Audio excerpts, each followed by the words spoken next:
Jeg tror, jeg næsten er ved at være her. Velkommen til jer alle sammen. Hvor er det dejligt at se så mange af jer til her. Her i Dortes stue.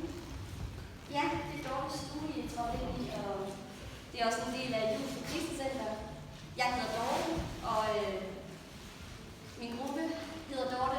Vi hedder alle sammen Dorte, fordi at det er en anonymisering af os, der har været udsat for vold. Psykisk, fysisk. Den findes i rigtig mange udgaver. 1000 gange Dorte, I'm a Barbie girl in a horror world. Hun har, de er svært det her, hun har også stået på mit papir. De har rigtig mange erfaringer, og det har vi slået sammen til nogle værker. For vi synes, det er på tide, at vi skal have lov til at se på volden, i stedet for at gemme den væk. Det er rigtig ubehageligt, det forstår jeg godt. Det er det også for mig.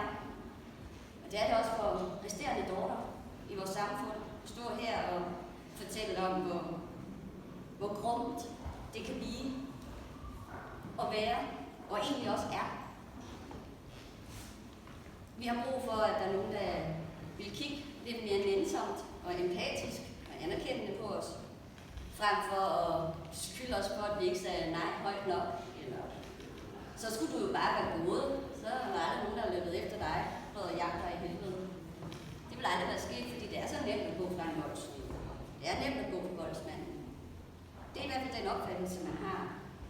Hvis man lever i det, så finder man hurtigt ud af, at det egentlig ikke er så nemt.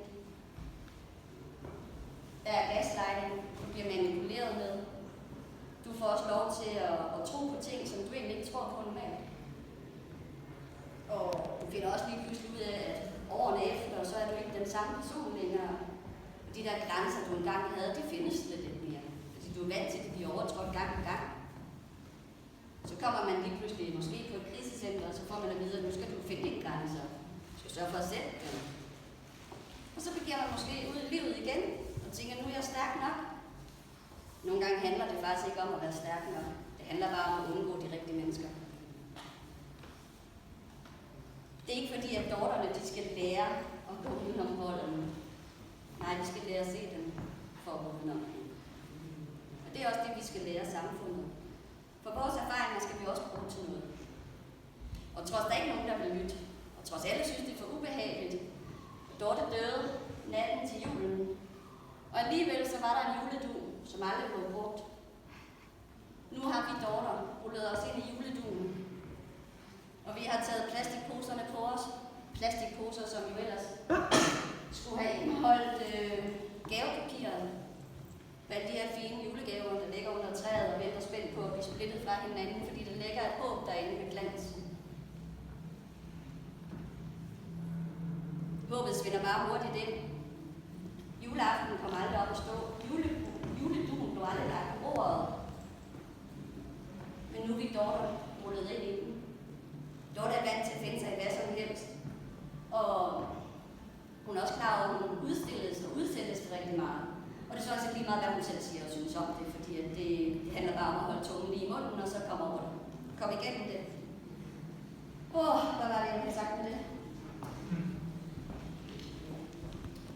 Det gør bare, at det, som er så naturligt for os,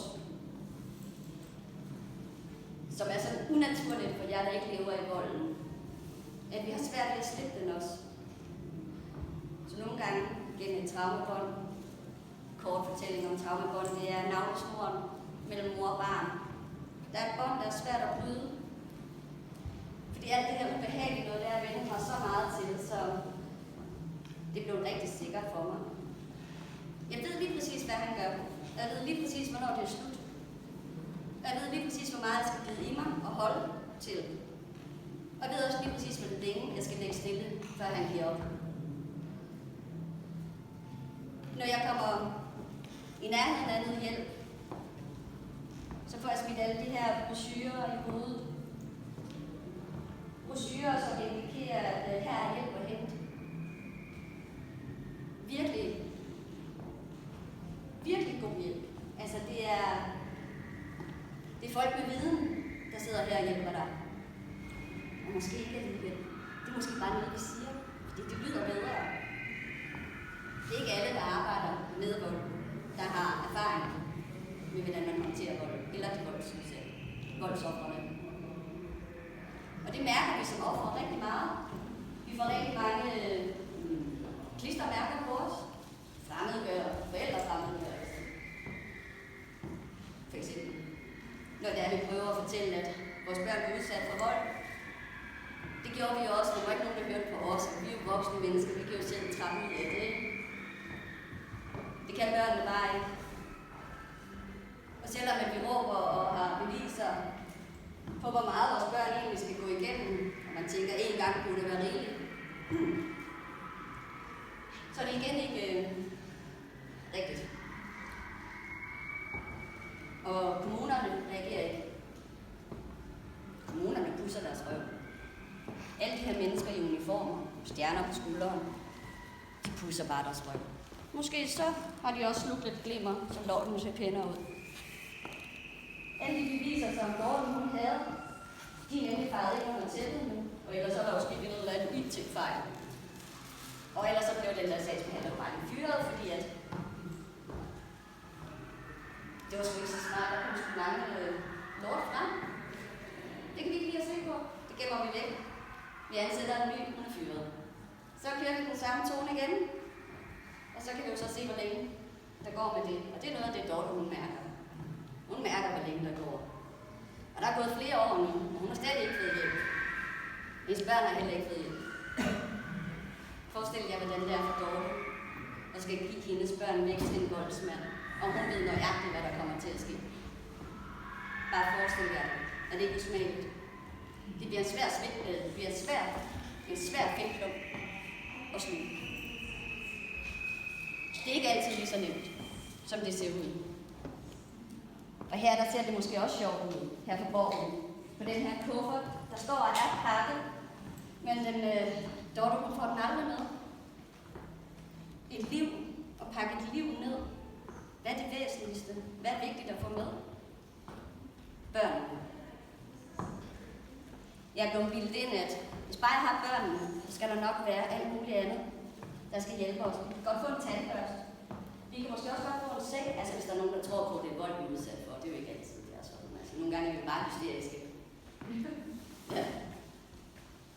Og det bliver nemlig humoristisk sjovt, og så kastes på en eller anden måde. Og ja, som Dorte er jeg også nødt til at grine af det, men jeg har grædt først.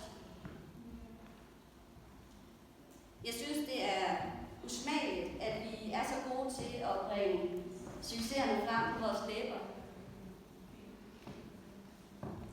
Men vi kan ikke selv se på alt det lort, vi selv har i bagagen. Når vi vælger at gå forbi den der fulde stodder, der ligger noget rundt derhenne på gulvet, nogle kæfter og hold da kæft, kan man godt forstå, at hun har fået nogen på snotten, fordi det er der ikke til at holde og høre på. Det var da godt, at hun har klukket munden på hende snart også. Og så ligger hun bare der, i hendes eget dræk måske. Der er nogen, der siger, at hun kan drukne i en vandpyt. Men der er ikke nogen, der redder hende for drækpytten. Alle lader over. Alle går forbi. Men i folkemængden derinde, der står de og snakker om her. Så du også hende, der laver der hen og rundt? Ej, altså. Tænk så, hun tør det. Tænk så, hun kan være det bekendt, altså. Hun må da, altså. Det vil jeg aldrig byde mig selv. Vi ved ikke altid, hvad vi vil byde os selv. Det er faktisk ikke altid, vi ved, hvad vi går i møde. Og hende, der lagde der, hun var måske på dødens ret, men der var ikke nogen, der tjekkede hendes puls. Fordi så empatisk er vi ikke mere. Vi er nemlig rigtig gode til bare at gå videre. Fordi vi er jo blevet bildet ind, at der er et samfund, der griber os. Så alle de her mennesker her, som vi går først ordentligt, og ikke formår at gøre og sige nej nok, eller stop, eller kan formå at gå væk fra det, og slippe sig selv fri for det. Der var min point. Dorte?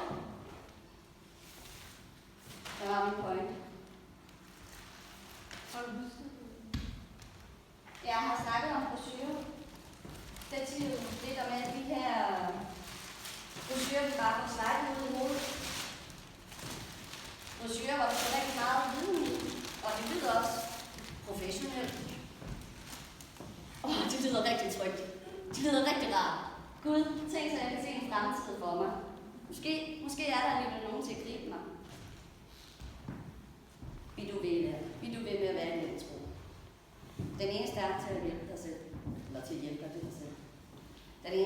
at hjælpe dine børn lidt dig selv.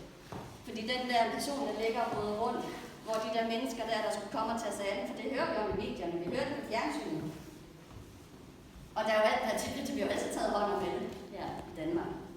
Det gør der ikke. Men vi er gode til at lukke øjnene for det. Og så tror jeg nok, at jeg har kørt godt plads i det nu. Alle de her masker og facader er vi også nødt til at prøve at være lidt nysgerrige på. Fordi et er, at vi har en masse brochurer, som faktisk også indbyder til rigtig meget vold. Fordi vi tror på det første er det bedste. At vi så nogle gange skal bringes længere ned, og ikke bliver hørt. Jeg kan ikke lade være med at blive ved med at blive kaldt tilbage til de her kære børn, vi snakker om, at trivselen skal være i højeste kurs. Alt for børnenes. Vi skal sørge for deres trivsel. Er der ikke nogen, der tænker på børnenes trivsel? Der er ikke nogen, der kommer og observerer dem. Vi kan snakke om det, vi kan skrive om det. Det gør sagsbehandleren også, men det er ikke det samme, som de har fundet sted.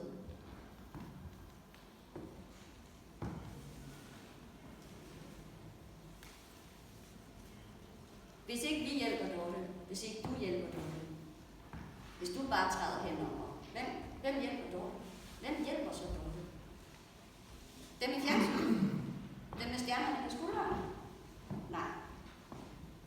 Der er nogen, der er heldige, men flertallet er uheldige. Vi er nødt til at prøve at kigge lidt anderledes på det. Og her igennem kunsten er det jo fantastisk at få et andet syn på tingene. Og hvis vi bare kan være en lille smule nysgerrige på, hvad der egentlig er, der skal til, for at løse det her kæmpe voldsproblem, vi egentlig har i vores samfund, så tænker jeg, at der er mange ting, der kunne gøres anderledes. Nu er en sofa her, den vender på hovedet. Det er bare en måde at vende tingene. På den her sofa har der også været sket et mord. Men jeg kan spørge jer, hvordan kan I se på sofaen, der har været et mord? Det kan I ikke. For det var et psykisk mord. Det var kvælertag. Det lavede ingen spor. Fysisk vold. Det ville nok have haft nogle efterladenskaber. Måske, men det er ikke et sikkerhed. Hvis vi tror, vi bare sådan kan lure igennem forstørrelsesglasset, og så tror, at nu har vi fundet hele, eller alle svarene på det, så er vi meget naive. Og hvis ikke, at det skal være vores oldebørn, der ender med at stå i køen til voldskommunen, voldsinstitutionen, så skal vi bevidst have noget bevidsthed indover. Sofaen her, den er tykhudet med læder, og det er ligesom Dorte. Der skal også mange slag til, før hun får blå mærker efterhånden. Men det betyder ikke, at hun er blevet slået. Og det er det samme, det gælder, når vi har tydelige beviser på, at vores børn bliver slået. Og de ikke bliver hjulpet. Hvis du vil slå en kvinde ihjel, så skal du starte med børnene. Og det er sygt, det er vores samfund virkelig fanget. Det er det ene punkt, men der er ikke nogen, der kommer og laver det op. Og der er ikke nogen, der tør at høre på Dorte, fordi hun er jo lidt skængerne skør. Men ikke desto mindre, så fjerner det jo ikke alvoren fra det, hvis vi tør at kigge på det. I dag der vil vi gerne prøve at lave en visuel kunstværk sammen med jer, hvor I måske vil opleve, hvordan det er at være Dorte. Hvordan det føles at være Dorte, når folk de går forbi. Og det vil jeg give jer et billede på. Et samlet billede, hvor vi ligesom sammen prøver at lave en eller anden form for symfoniorkester. Der er måske lidt skumfiduser ud. De er ikke til at spise. De er til at kaste. Og så tænker jeg, at jeg skal sætte en ekstra på. For ikke mig, så kan jeg dig. Nej, det er mig, der kan kaste på. Jeg laver sådan en rigtig fint bruseforhæld, jeg kan sætte på.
gør Dorte hver dag. Hun prøver nyt hele tiden. Muligheder. Så hvis I vil synge sammen med os, Dorte, og I vil prøve at kaste skumfiduser på, så vi får et visuelt indblik i, hvordan det er, der går.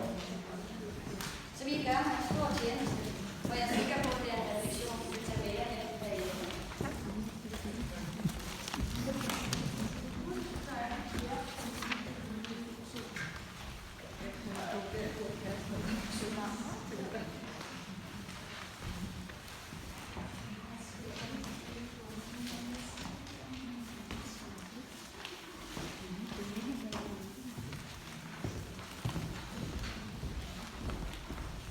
Jeg tænker, at I alle sammen kender Aqualene og deres Arne Barbie Girl sang. Ja, og melodien er det samme, men jeg har lavet teksten lidt om. Og vi Dorter er meget nervøse, og det er I sikkert også, fordi det kræver vi også lidt af jer. Det kan godt give lidt kilder i maven. Men jeg er sikker på, at vi alle sammen nok skal klare den sammen. Og jeg er sikker på, at vi kommer til at lave det vildeste for det værd. Nu stiller jeg mig så herinde. Og jeg gør mig klar, men jeg lukker ikke helt for brus for helt endnu. Men når det er lukket, så er I velkommen til at kaste det på musikken. Vi skal starte med at øve sangen lidt. Fordi sådan er det altid med en sang. Så vi er nødt til lige sådan prøve at se, om vi kan få sådan en fælles fodslag. Så jeg har en idé om, at jeg siger 3, 2, 1. Og så skal I prøve at starte alle sammen på samme tid. Og støtte hinanden og lytte til hinanden. Og prøve at mærke hinanden.